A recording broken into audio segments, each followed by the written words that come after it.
കേരളത്തിലെ റെയിൽ യാത്രയ്ക്ക് പുതിയ വേഗം. വന്ദേ ഭാരത് ട്രെയിനുകൾ സംസ്ഥാനത്ത് വലിയ സ്വീകാര്യത നേടിക്കൊണ്ടിരിക്കുകയാണ്. ഇപ്പോൾ പ്രവർത്തിക്കുന്ന തിരുവനന്തപുരം മുതൽ കാസർഗോഡ് വരെ, മംഗളൂരു മുതൽ തിരുവനന്തപുരം വരെ, എറണാകുളം മുതൽ ബംഗളൂരു വരെ വന്ദേ ഭാരത് സർവീസുകൾക്ക് മികച്ച യാത്രക്കാരാണ്. യാത്രാസമയം കുറയുന്നതും ആധുനിക കോച്ചുകളും മെച്ചപ്പെട്ട സൗകര്യങ്ങളും വന്ദേ ഭാരതിനെ ജനപ്രിയമാക്കുന്നു. ഇതിനു പുറമെ വന്ദേ ഭാരത് സ്ലീപ്പർ ട്രെയിനുകൾ കേരളത്തിലേക്കും എത്തുമെന്ന സൂചനകൾ ശക്തമാണ്. രാത്രാത്രി യാത്രയ്ക്ക് അനുയോജ്യമായ ഈ ട്രെയിനുകൾ ദീർഘദൂര യാത്രക്കാരെ ഏറെ സഹായിക്കും.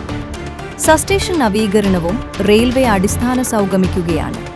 കേരളത്തിന്റെ വികസന പാതയിൽ വന്ദേ ഭാരത് ട്രെയിനുകൾ ഒരു പ്രധാന നാഴികക്കല്ലായി മാറുന്നു. കൂടുതൽ വാർത്തകൾക്കായി ചാനൽ സബ്സ്ക്രൈബ് ചെയ്യൂ, വീഡിയോ ലൈക്ക് ചെയ്യൂ, നിങ്ങളുടെ അഭിപ്രായങ്ങൾ കമന്റ് ചെയ്യൂ.